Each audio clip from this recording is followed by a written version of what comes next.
How's it going, guys? Welcome back to the Blue Shifting and welcome back to Love Monday. We're back here in the House of Fata Morgana.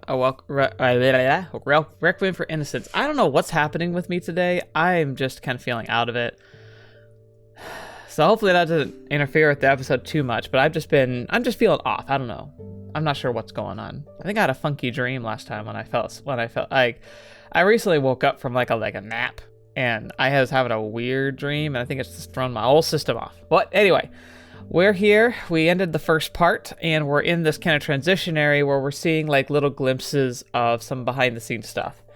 So we're going to be like kind of getting just a little bit of insight. Like we had a little bit of insight into Jaren's past and how she was kind of broken and just never quite right. And now we're doing Reflections of a Vassal's Wife. I'm guessing this is going to be about the lady who claimed to be, like, who was using Jacopo to try and get power. I wonder if this is going to be, like, a remembrance of who she actually was and, like, how, like, maybe, like, what actually happened there. And then we'll have to see where we go from here. So, thank you guys so much for being here. Hopefully you enjoy and are ready to get going. So, let's jump into it. Recollections of a Vassal's Wife. Good day to you too, sir. Thank you so much for all your hard work. Yes, that's correct. This is where our slaves were when they were stolen, as I described when I reported it. What? The number of stolen slaves I gave you doesn't match the number you've heard from other sources? Ah. No, I had no intention of deceiving you. I simply assumed it wouldn't be a problem because I wasn't claiming we lost more than we did. Yes, I understand. I beg your pardon. I should have reported the number correctly. I will do so in the future, so please, if you would look at the other way just this once. Why did I report fewer slaves were stolen? I imagine you would find that curious, yes? Why would anyone want less the lost manpower returned to them, indeed? It's quite simple. I did not think it would be any great loss if she were not to come back. Oh no, she was a fine worker. And she didn't cause any trouble either. You want to know about the girl? I doubt it'll be any help for your investigation, but I don't mind telling you. I warn you, it's not a terribly pleasant story, though. Very well, as you wish, sir. We purchased her when she was about 5 years old, so she's been with us for quite some time. 8, maybe 9 years now. When we bought her, she was still too young to put to work. She was in good health, though, as always, she had the sweetest smile on her face, so I had little doubt she would do as she was told. Oh, this is still Jaren's story. Slaves tend to be so gloomy and depressing, you know? Not that I don't understand, but unlike many, we were not mistreating our slaves. As long as they do their work, they have nothing to worry about. The best slaves, I think, are the ones that aren't too dreary as to be infectious and make us feel guilty. Oh, because it's a problem for you, not for them. The girl's name was Jaren, and while she talked rather funny, she was bright, cheerful as I hoped. And she was always smiling from ear to ear. For a while, it felt like we had a brand new member of our family. I was so taken with her, I almost considered adopting her instead of keeping her as a slave. And how did I go from wanting to take her in to not caring if she didn't come back? It's rather difficult to explain, to tell you the truth. Yes, that's right, she never caused any trouble. She never stole anything, she never refused to work. She never cried, she never got upset no matter what happened. She always did her work with a smile on her face. That sounds like the ideal slave? Yes, you would think so. And I have no complaints regarding her work. Neither did my husband. No, oh, crap, I've been doing a guy voice. Neither did my husband nor our servants. I imagine I'm the only one who would be happy to never see her again. So, like, I thought we were talking to the vassal's spouse. That's the problem, the mistake I made.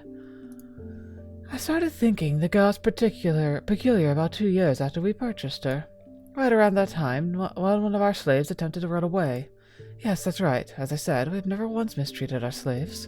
Other slave owners could learn a thing or two from us, I say. We tell all our slaves that when we buy them that they'll be set free as soon as they've worked enough to pay back what we paid for them. So we had only 10 years, and then he would have been free. But he chose to spit in the face of our generosity, and... My apologies, I've gotten off track, haven't I?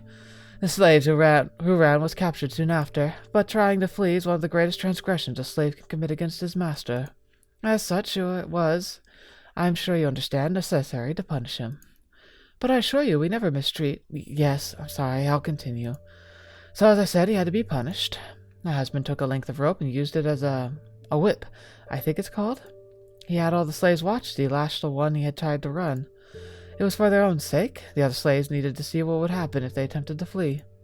The lashing continued for a full day. Fetch! How did he have the energy to do that? All the slaves present reacted differently. Some averted their eyes, some cried, some looked on trembling. But it's clear they were afraid, which meant the punishment had served its purpose. For everyone except Jaren, that is? Yeah, that's correct. She simply smiled. At first I thought my eyes were playing tricks on me, but every time I looked over at her, I saw the same thing. As the slave being lashed, screamed out in pain, Jaren didn't even flinch. She just stood there, smiling. Just looking at her gave me the chills. My husband thought it curious as well, but he wasn't nearly as put off as me. She was 7 at the time, and a hard worker, and he said there were no issue as long as she didn't cause any trouble. But that completely missed the point, you know? She gave me the creeps. I wasn't comfortable with her around. But of course, my husband has the final say. I couldn't defy him. I did my best to forget that day. I couldn't get the girl off my mind, though, so no matter how hard I tried, my gaze was drawn to Jaren, and I noticed quite a bit as I observed her more carefully. Say one of the slaves hurt himself while working. You might expect another slave to ask if he's all right, to help patch up the wound, to volunteer to take his responsibility for the day, to show concern and compassion. But Jaren, she would just smile and go on her way, not a word. She was hardly perfect either, is anyone though, and she would make mistakes occasionally. Everyone slips up. We're not trying to make a huge fuss about it, but we sincerely value our slaves and their work. My apologies. In any case, we can't simply brush mistakes off, so we make sure to admonish them whenever something happens to ensure things run smoothly. But even as I scold her, Jaren is still smiling. As I'm sure you can imagine, it's hard not to feel as though you're being disrespected. So once I lost my temper and smacked her. It was only once, though. I swear, I'm not a violent woman. I hate raising my hand to anyone. I was sure that if nothing else, that would make her cry. But she still smiled, with half her face red and swollen. I was so perplexed I came straight out and asked her, "Why do you not cry? I just hit you. How can you keep smiling?" And she said, "Why would I cry? I'm not sad about anything." Pressing the issue further, I discovered that she had evidently never felt bad for anyone in her life, including herself. Can you imagine? How terrible is that? It's not right. So I decided I needed to teach her how she was supposed to act. I taught her that when she saw someone get hurt, she needed to show sympathy. That when she was being reprimanded, she needed to show remorse and a desire to improve. Jaren listened carefully to every word I said, and before long, she started putting my teaching into practice. At first I was relieved. Jaren was finally a regular girl. She showed concern, compassion, regret, but it was all an act. She acted sad when someone got hurt, and then she turned around and was smiling again. Never lasted more than a few moments. Emotions were but a flash, there and gone before you realized. It wasn't normal. It wasn't human. She didn't genuinely feel sympathy.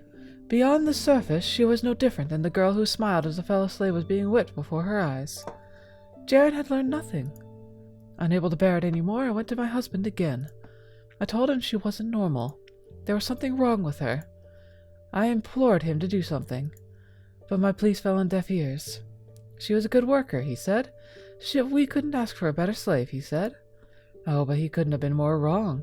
He was the one who had to look after her. He had no idea what she was like, how unsettling it was merely being in her presence, how deeply upsetting it was. My apologies. I'm fine now.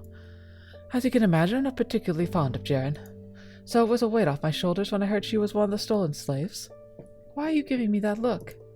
You think I'm the one who has the problem? You think there's nothing wrong with her, just like my husband? One look at her smile, and you'd know I'm telling you the truth, that she's not simply a little eccentric, that there's more to it than that. I can't take it anymore. Is there no one who will understand me?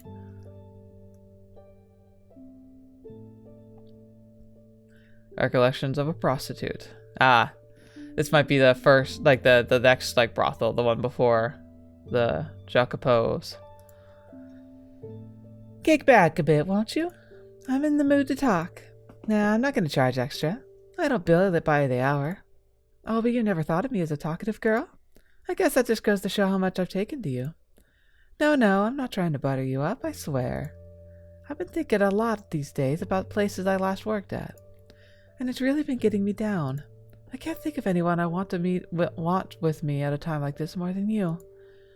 Did something happen there? I've been waiting for that question. It's a bit of a long story. I hope you don't mind. There's a city about 10 days by carriage from here. You know the one, right by the Lord Baroner's doorstep. The place I used to work was there, and every so often the Lord would summon a few of the prettiest girls to come to his manor. I'm hardly the best-looking girl around, even out here, so I was never one of the chosen. But honestly, I'm lucky for it. It's not the kindest thing you want to go mentioning in public, but the Lord had some, unsavory hobbies. Every girl who came back there said, "There's no amount of money you can pay me to do that again." Word is, the Lord had a taste for torturing and killing his slaves. Not just if you screw up, either. If he's in the mood, and he so much as sees you, you could be dead. He's got a dungeon under the manor, too, they say. You can hear wailing come from down there at all times of the day. The Lord enjoys all kinds of torture. Flaying, dismemberment, boiling, the water cure. I'm sure he uses others, but I've only heard bits and pieces secondhand. He only ever killed the slaves, though. All the girls came back in one piece. On the outside, at least.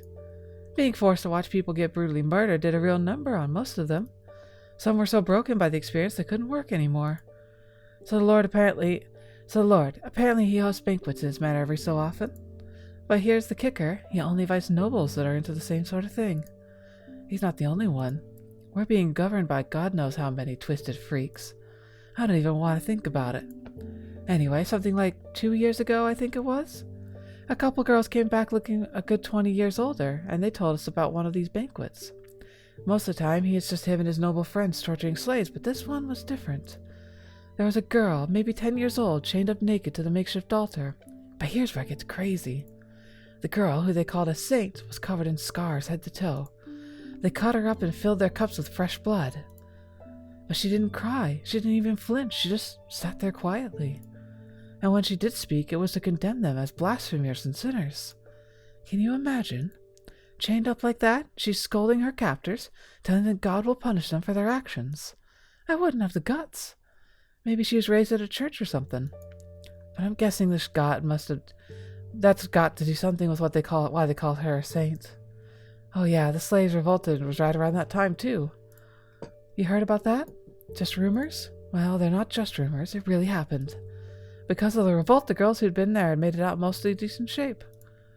And for a while afterward, the Lord didn't send for anyone. I'm guessing he was too preoccupied patching up the holes in his manor to finances to spend much time fooling around.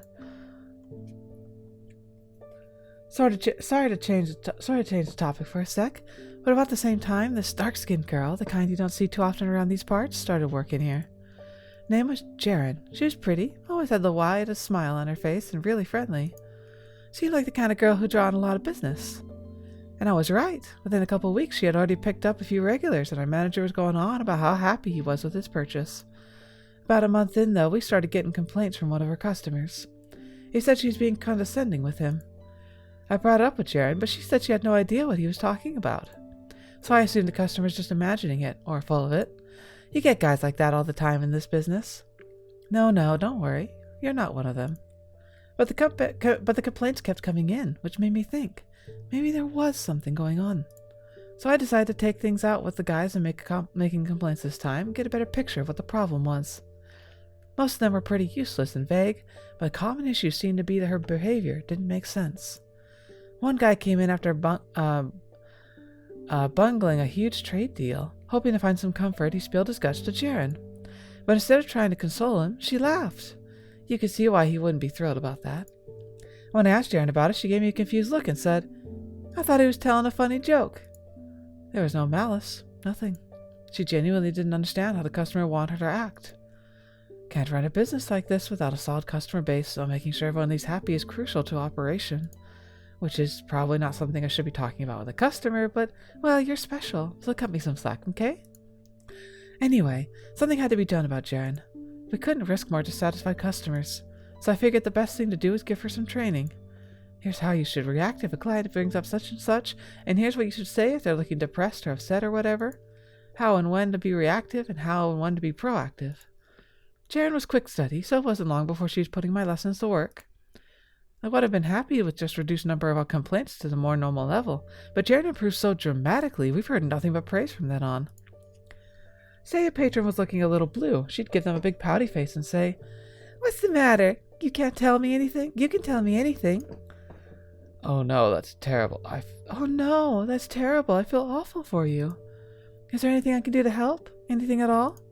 Just this constant stream of comfort, almost to the point of being excessive. She had gone from bright and energetic to sweet and sympathetic as well. On the surface, anyway. Every condolence she offered was completely fake.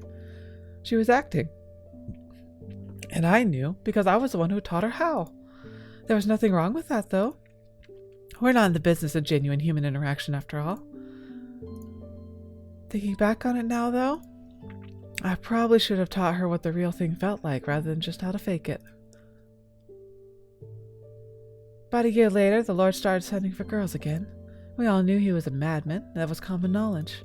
But he paid well, and everyone always came back alive, so we reluctantly complied. But we were wrong. He did kill the girls this time. One came back alive, but she was missing an eye and half an arm. She was in no condition to go back to work. Even just going about her daily life would be difficult. We were aghast, but things only got worse from there. The next time the Lord sent for us, we panicked. For one, no amount of money was worth what waited at the Lord's manor.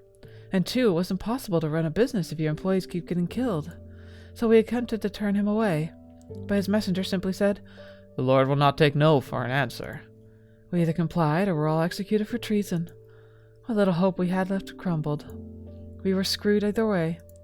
So we fought amongst ourselves like a pack of wild animals.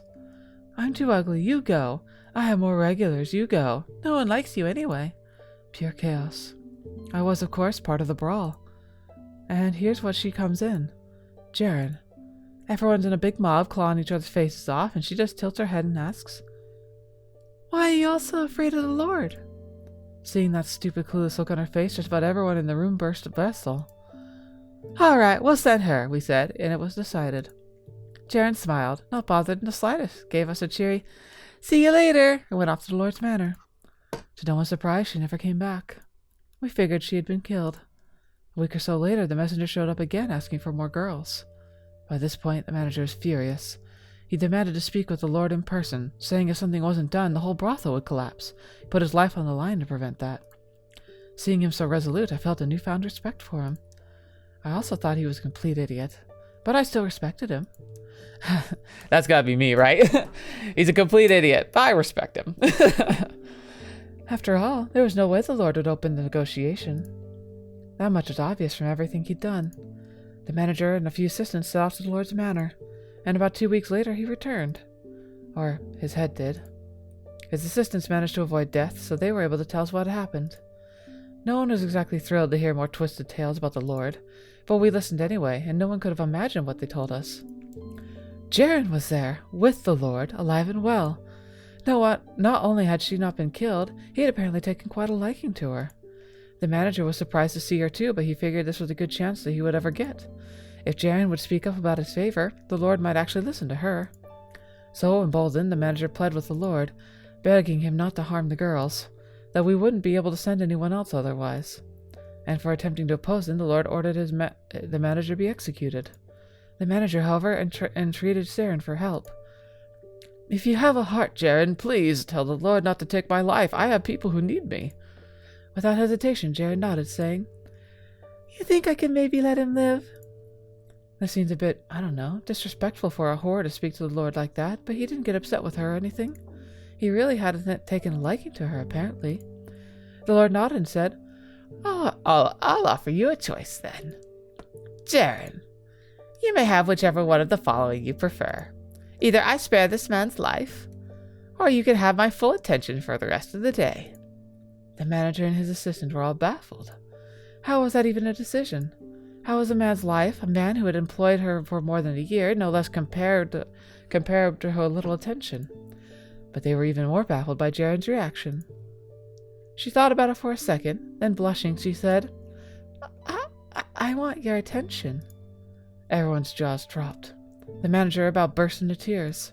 He begged her to reconsider, to have pity. He asked why she had even done wrong her. "You never did me wrong," she said. "Then why would you have him spare me?" I just wanted attention more." "And you're willing to let me die for that?" "What's so scary about dying anyway?"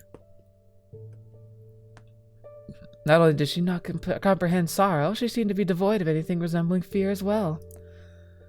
Which explained why she had so much trouble sympathizing with people suffering, why she was always smiling, no matter how bad things got. Without our manager, the brothel went to hell. His son took over, but he didn't give a damn about any of the girls. All he cared about was if he had enough booze to keep himself perpetually smashed. So, figured I had a better chance elsewhere. I left everything behind and ran, leaving my future in fate's hands. Fate was kind to me, and I managed to make it here. They came to me in my dreams sometimes, though. I still see the face of the poor girls we sent off to the gallows.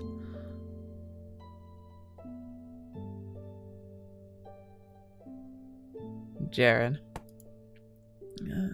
What? Where am I again? Awake again, are you, whore?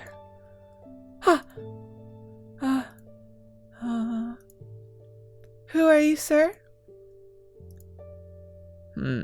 It would seem your memories have not fully recovered. Allow me to remind you how you got here, then. No, wait. It's right on the tip of my brain. I was at the brothel. Then I was invited to the Lord's palace. I got brought to a big city. Then I was taken to the Lord's castle. Then the Lord called me into his room.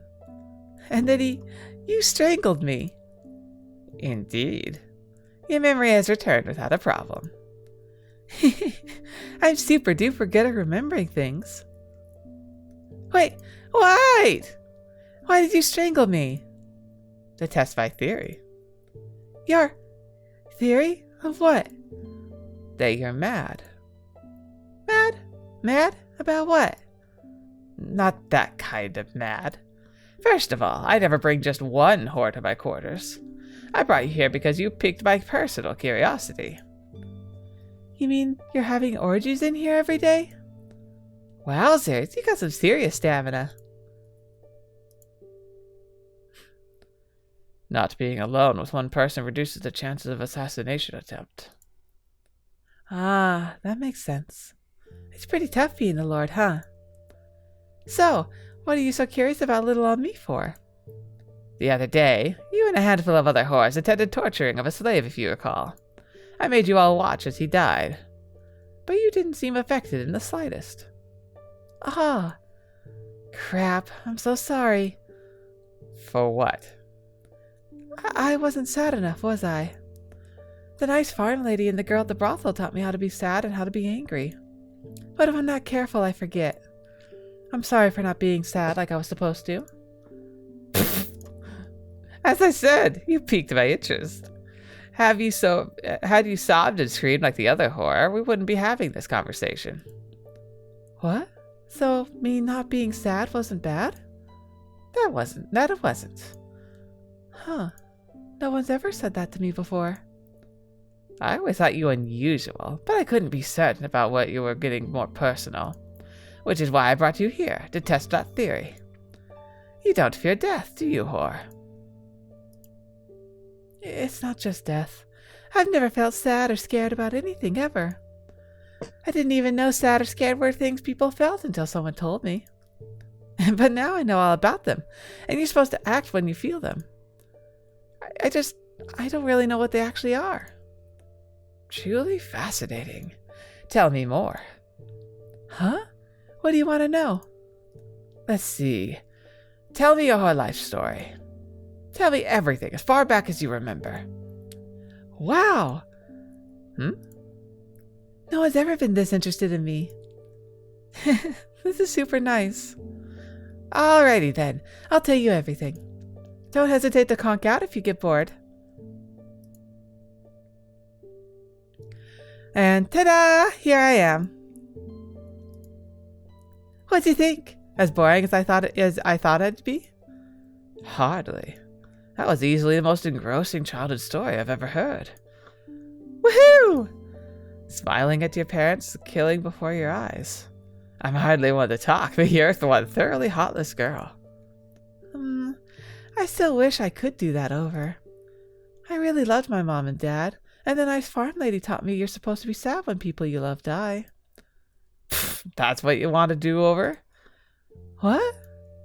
You're incapable of experiencing sorrow, no? Fading it for the occasion won't change the fact you don't actually feel sad about losing them. I guess you're right. I can pretend, but I still don't know what it feels like. I don't understand why people are so afraid of death to begin with. I mean, pain isn't fun. I get that much. But if you don't let it bother you, it's not that big of a deal. Wow. Plus, once you die, you go to heaven. So I don't get what there is to be afraid of. Not everyone goes to heaven. Oh, that's right. But still, I'm sure there are plenty of fun things to do in hell. Fascinating. You truly are twisted to your very soul. Oh, but I do sometimes feel disappointed. Do tell. Like, I sometimes wish I could eat my mom's supper again. And I feel left out when everyone's talking about how weird I am. Maybe sad just isn't an even stronger version of that. I get the impression your entire experience of negative emotion is fundamentally distorted. So I don't even know if I could say that. If you could say that. Jaren. Hi? Would you like to remain with me? What? Normally, I send whores back where they came from when I'm done with them. But I'm offering you the chance to stay here with me. Are you asking for my hand in marriage? What do I do? I went from a whore to a lord's wife in 3 seconds flat. Fool. I would never even take a mere prostitute as a concubine. Drat. I am, however, fond of you, so I'm offering you a place in my house. So you're saying you actually want me around? Even knowing what kind of person I really am? You could say that? Yes. Wow. No one's actually wanted me before.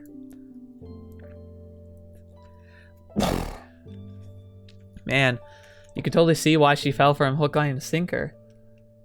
She doesn't understand or can't comprehend emotions of like what a monster he is. But he gave her what she'd always wanted, which is somebody who could accept who she really was, even if she was twisted, even if she was broken. That's a kind of a running theme for these stories, isn't it? Acceptance of who you are, of what you are, to your core. Because a lot of times,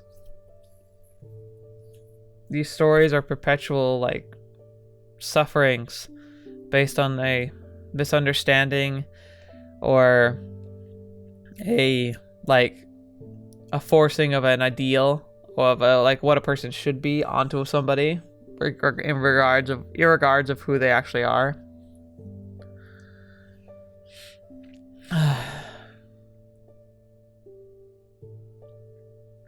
It's just sad.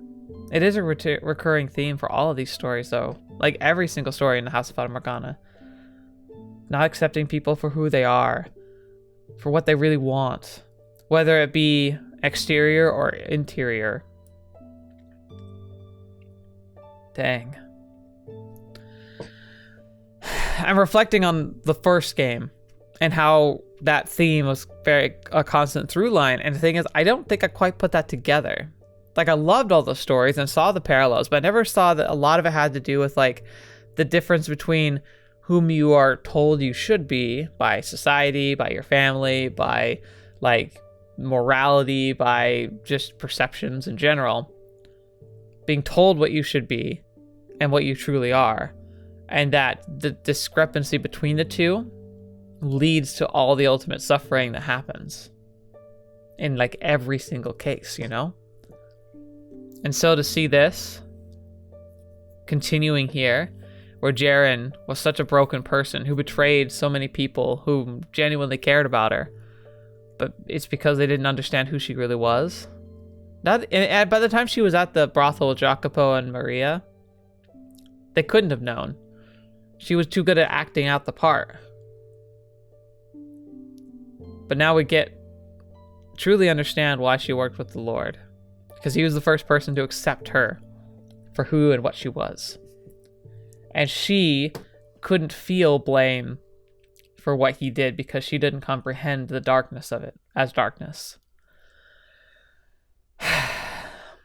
As promised, Jaren, you have my full attention for the rest of the day. Whee! Honestly, it shouldn't surprise me anymore how twisted you are. Twisted so far, in fact, you're the most sincere and honest person in the land. To a fault. You hardly even gave that man's life a second thought. The look on his face when he died was magnificent. You are a cruel girl. I didn't do anything wrong, no matter what you say. I didn't steal anything. I didn't kill anyone. I tried to stay out of everyone's way as much as possible. So you actually have some concept of right and wrong, which means you understand that I'm a wicked man. I was taught the difference, yes. Fascinating. However, simply knowing the difference is of no use. If you don't feel the repulsion of so-called it's supposed to elicit,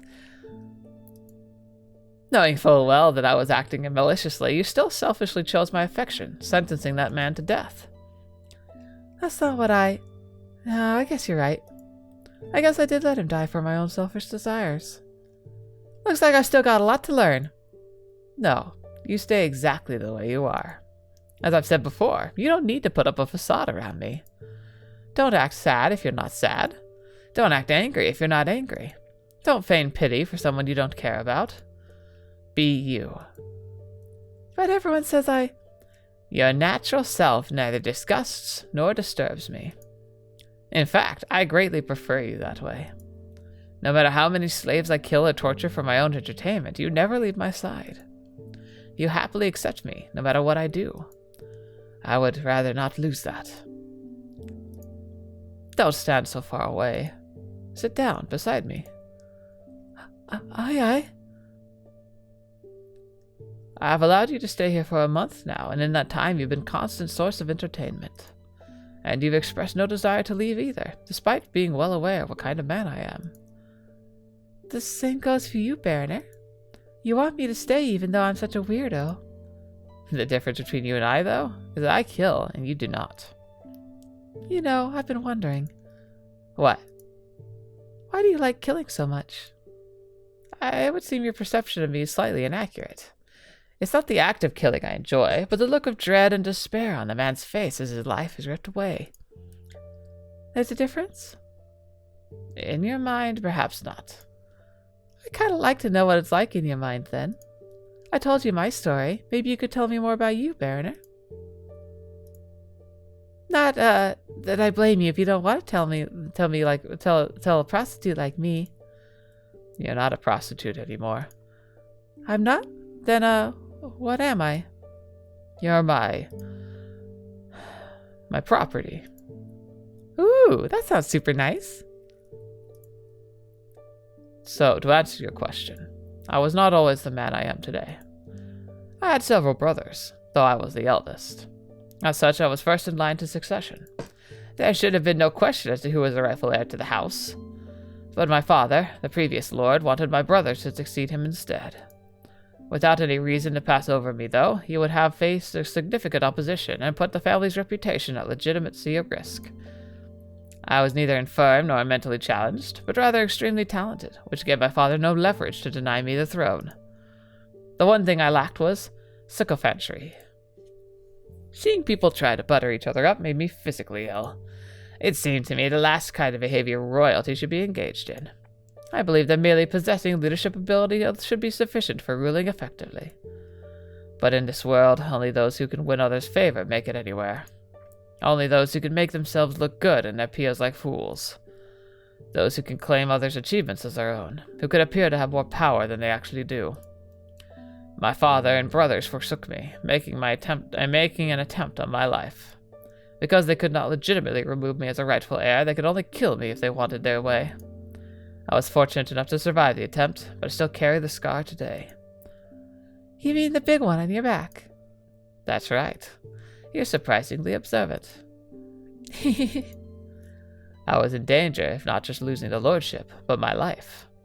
I was left with 3 choices: to let them kill me, to flee and live in poverty, or to kill them first. I was born to rule, though, so in reality I only have had one choice.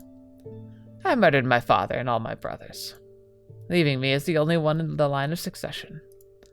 But becoming the lord did not immediately win me everybody's favor. Distant relatives clawed out of the woodwork to claim my throne as rightfully theirs. The people demanded I satisfy their every whim and fancy, and even my attendants tried to push their own agendas. The whole affair quickly grew tiring. Dozens were clamoring for me to stay in matters I could easily handle myself, so I silenced them. Before long, the prodding voices had become corpses, and it was somewhere around that time I found myself intrigued by fear. Fear is a wonderful thing. It's an incredibly effective silencer that spreads like a plague. Sufficient application would preemptively stop everyone from interfering. Fear strips man of all his will. When it became apparent to me that one did not have to be a great leader to rule effectively, all the time I'd spent in my younger days working to improve myself felt like an incredible waste. Fear became the centerpiece of my rule, and as I continued to employ it, I began to derive great pleasure from the despair in installing in others. Men trembled at the sight of me. They bowed their heads with abandoned their dignity. They begged me to spare their lives. And what an exquisite sight it was, every single time. Enrapturing. You were born into madness, Jaren, but I was molded into mine. Huh, that's neat. But Lord Barriner, wouldn't that make me a bad match for you? I'm not scared of you at all. Man is a curious beast, you see. Once everyone feared me, I then came to seek those who did not. You sure are hard to please. You make it sound like I'm merely a picky child. Though I suppose there's little difference in your eyes. There were a number of others among the nobles who had, like me, strayed from the path. Hardly a surprise given what life as a noble is like. So I started throwing banquets, inviting those who would be interested. These parties were to serve 2 purposes, the first obviously being for my own amusement. The second, to find those who have similar tastes and bring them into my circle. I found little success with the latter, however, despite my rather zealous attempts at recruitment, so I no longer waste the effort. You weren't able to make any friends then? No, I was not. The other nobles had no interest in getting their own hands dirty. They only wanted to watch, getting their titillation from a safe distance. Not a single one shared the same madness as me. Jaren. Hi? You are far better than any of them. What? Thanks? What are you squirming about? I thought nothing bothered you. I am capable of getting flustered, thank you. There is something deeply wrong with you. You're the one who decided to throw that curveball, Lord Barriner. Enough with the formalities already. You're not a whore anymore. You're allowed to use my name. Huh? That is your name, though. You don't know your own lord's full name, do you, Jaren? What? Answer the question, girl. I'm sorry. Allow me to help. I will only say this once, so don't forget it. My name is Jean Francisco Barriner, firstborn son and rightful heir to the Barriner family. So Jean Francio. I'm guessing that's how you're supposed to say it. Jean Francio.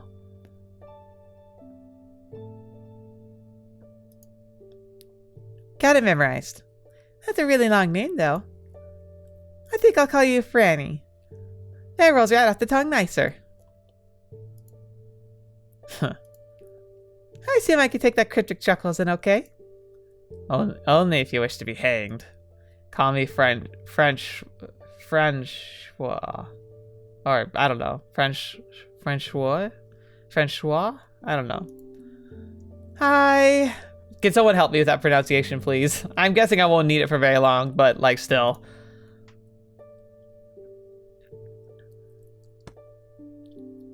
Jaren. Get up, Jaren. Huh? I swear, you spend every moment you're not otherwise occupied sleeping. I love sleeping. I said get up, you feeble-minded Nimrod. Ow! You didn't have to hit me, yeesh. There are nicer ways to wake a girl up, you know. Be grateful I only hit you hard enough to wake you. I swear, the church may have to redefine sloth if they ever meet you. This bed's so comfy, though. You do realize the blood of a dozen women has seeped into every fiber. Comfy's so comfy, though. Ha, that wouldn't bother you, would it? So what's up, Francois? You need something from me?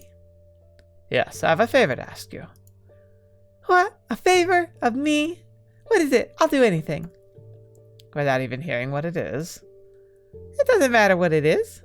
You say the word and I'll do it, Francois. And what if I asked you to take your own life right here? Just give me the knife. Ugh, okay, oh boy. I should honestly be more used to this by now. Why wouldn't I do anything for you, Francois? I love you. No one's ever cared for me like you before.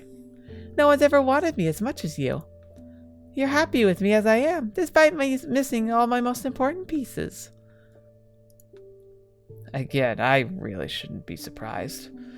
Fear not, though. I won't be asking you to die today. How much harder is it going to be, then? I hope you don't want me to kill anyone. That wouldn't be my first time, so I'm assuming it would be my first time. I'm not sure I could pull it off properly. You're at the bottom of my list of prospective assassins. I doubt you could successfully smother a baby. Although you probably could cause a great deal of death, I imagine. Huh? I would like to make you a mole. So you want me to dig holes? In a sense. There's been word of unrest building in the city of late. Money and resources gathered below the table. Murmurings of resistance being organized. So a bunch of baddies. Precisely. I want you to go down to the city and try and find as many baddies as you can and report back to me. Can you do that? Aye, I could try. Excellent. A whorehouse would be the perfect place for you to start gathering information, I think. All I need you to do is deliver reports. Anything more involved would probably cause the empty head of yours to burst. Aye. I just remembered if I go in the city, I won't be able to see you as often, Francois. Does that displease you? A whole lot. Oh, I bet this is what being sad feels like. In your twisted mind, perhaps so. How about this? I will have a servant act as a regular client of yours. He will pretend to be a well-off merchant. At regular intervals, he will patronize the brothel, requesting your services and bringing you back to his residence. He'll pay well enough they won't mind if you're gone for a few days, during which time you can come back to the manor and see me. How does that sound? Whee! I love it! Next, we discuss how to present yourself. Although you're free to be yourself in my presence, you will need to put on a suitable act down in the city. Oh yeah, I forgot about that. I'm getting butterflies. You spent years doing precisely that before you came here. But I didn't have you counting on me to do a good job of it back then, Francois. Allow me to offer you advice, then. What? What was that? I scrolled up. I'm all ears. Freely tell others about the misfortunes of your upbringing. I don't think I had a bad childhood, though. You may not, but others will. Your parents murdered as you watched, taken captive by men who did it. Tell people your story, but don't act overly dejected. Huh? Why not? Won't people think there's something wrong if I'm not sad? People will think it's more unusual if you get too dramatic because it's so far out of line with your regular disposition. Good acting is subtle, not overdone. Oh. People will feel great pity for you when they hear your past, and they will see your exuberance as a sign of your fought and found strength of will to move past your ill fortune. They will be impressed, taken with you. So you needn't exaggerate your performance. Just give a little bit of favor. Oh, wait. I just realized she was a favorite of... What's his name? The big, burly, blonde guy. he probably told her everything that she needed to, that she was able to gather information wise, because he wasn't always the best at keeping his mouth shut. Oh man. As long as you don't tell anyone these emotions are beyond your grasp, no one will have any reason to suspect otherwise. Huh. Neato. I'm feeling a lot better about this now.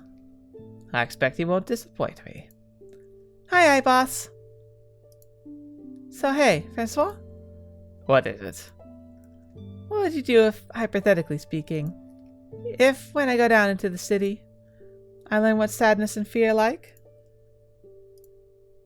I would kill you, because I would no longer have any interest in you. Awesome. I'm just glad you didn't say you'd kick me out. Every girl dreams of being killed by the man she loves. No, they do not. You want me to kill you? If it comes down to it, I guess. Though really, I'd rather be with you forever. Oh gosh! Into the room, Jaren, now. Oh, you're gonna yank my arm off. I wouldn't have to tell you if you would move. Ah. Listen very carefully. You stay in this room until everything is blown over. Do not open the door for anyone. But is this what I think it is? You are only to leave this room if I tell you it's safe, or the matter goes completely silent. And if someone breaks down the door, tell them you're being held captive by the Lord. My predilections are well known amongst the people. No one will suspect you're lying. I must go now. Farewell, Jaren. I rather enjoyed our time together. Wait, don't go. I've got an idea, Francois. We could escape through the window there. Tie the sheets into a rope and climb down. Then we can go somewhere far away where no one will find us. I don't have that liberty. Why not? Because I am the lord of this land. I was born to be the lord. I murdered my own family to keep the claim of this title. And I will not abandon it until my final breath. I was a fool and tyrant, neither a great leader nor a great man, but I still bear the responsibility of my role. Fleeing is not an option. I never thought you were a tyrant. The rest of my lordship would disagree with you. I used fear as a weapon of control, murdering slaves for fun and prioritizing my own desires over the need and lives of my people. At least he knows. Do you have a better word for what I am? Whereas you grasp the difference between good and evil, but lack the requisite emotions to give these concepts meaning. I knowingly choose to stray upon the path of righteousness. Didn't you just say you could run things just fine with fear? That it was very effective? Indeed, you can run things exceedingly well with fear. Though I never said you could do so forever. I first saw signs that people were taking against me 3 years ago. While I did what I could to crush the seeds of revolt before they grew, it would seem I missed a few. If you knew this was coming, couldn't you have stopped it? I've traveled so far down the wicked path that it would be nigh impossible for me to find a way back into the light. Which means all I could do is continue on and see what awaited me at the end. I could never play the benevolent ruler, though. Those people are inscrutable to me. They all appear to be either ravenous beasts or feeble-minded swine. Were I am able to have any love for my own people, perhaps things could have turned out differently. I can't stay in here and wait, Francois. I want to be with... You will do as I say, girl! Gah! What's gotten into you, Jaren? Death is supposed to be meaningless to you. You do not experience sorrow over loss. But I... Should I not come back? Go on. Should I not come back? Go on smiling. Do not think I will simply let them walk in and kill me. I have dozens of skilled guards. I can handle a sword myself as well. Far better than any mere peasant. They're getting closer. Now remember, you are not to leave this room, understood? You are my property. My property does not defy the will of its master. And what if I do come out? Jaren, you will not be of any help to me out there. And should you obstruct me in any way, I will not hesitate to kill you. You do not have a choice. Is that clear? Francois, What? Time is running short. I love you. I will always place myself, the Lord Jean-Francois Werner, above anything else in the world. And you, second. Wait, second? That's kind of super crazy. Wow, isn't it? Whoa. I'm shaking a bit here. I've never felt this way before. Is this what being scared feels like? Huh. This is a lot worse than I imagined. It hurts really bad, like someone's sitting on my chest. I can hardly even breathe right. But it's kind of really wonderful. No, I can't do this. I can't be away from him.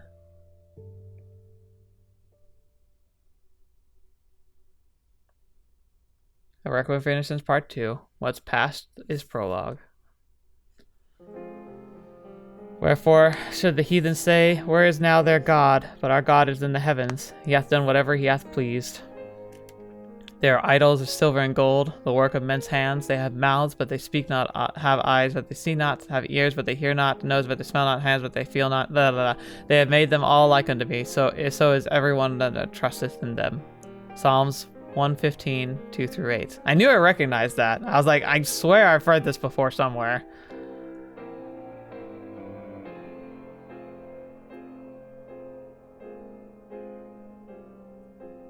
Interesting.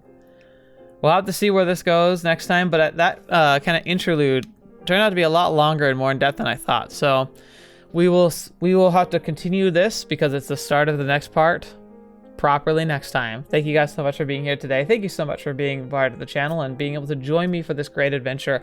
I just realized though, I'm guessing I know what this is going to be. This is going to be the story of the nun and the crazy like psychopath murder guy, right? Interesting. I bet you that's what this is going to be all about. But yeah, anyway, thank you guys so much for being a part of this journey with me. This is going to be an odd one to edit, I'm guessing. I'm sure you'll forgive me for like having some of the text be blocked, but just frankly, it's going to be a nightmare to try and dance around all the text in the early part of it. So, yeah, but you've already watched it. I'm sure it wasn't too bad. But let me know if the editing style bothered you in any way. Like give me that feedback. Like sometimes I feel like I could go to so much effort for something that really isn't that like important, but then like I might mess up or might like leave something omitted that causes you problems. Like it's good to get that feedback, you know, because then it lets me know like if there's any adjustments that need to be made for the editing process. But you know, I just want to make sure this is a good experience for you. So let me know if there's anything that I've done this episode or any other episode that just irked you or didn't cause you trouble. I try and keep things really simple. I tried for a while doing some really heavy edits during visual novels, and I found that it proved more distracting than actually entertaining. I mean, I watch people, some of my favorite channels do some heavy editing, and some of my other favorite channels do almost no editing. And so, like, I can see the value of both. But I like the simplistic one since I like to focus on the characters and the story rather than like I'm not being a comedian. If I were being the comedian in the center of like the entertainment, then like that'd be one thing. But I want the story to be front and center here. So anyway, I don't know why I'm talking about this. Like I'm a little off today, if I'm honest. Like I'm just feeling a little bit crazy. I don't know. I think I just need more sleep. But anyway, I hope you guys have a great rest of your day. Thank you so much for supporting this channel, for just being here and all the other stuff you do. It's been really fun going through lots of comments lately. Like the channel's been, I'm feeling like more active and engaged than it has in the past few months. So it's been really exciting to be able to do that. And I can't even keep up with all the comments anymore because it's just too much sometimes and stuff slips through the cracks. But I try to respond to every comment I can. So I'm looking forward to doing that. And thank you especially to the patrons who are supporting the channel directly. You guys are amazing, helping me like believe in the dream and push forward with what's going on. I'm really excited to be able to share with you some new exciting things happening in the near future. This year is going to be such a fun year. I'm really interested to see where we go from here and just kind of see like where we stand now and where we're going to end the year, like what kind of progress we're going to make on the channel. And you guys are a huge part of whatever progress we see. So thank you so much. And until next video, watch me next. I'll see you there.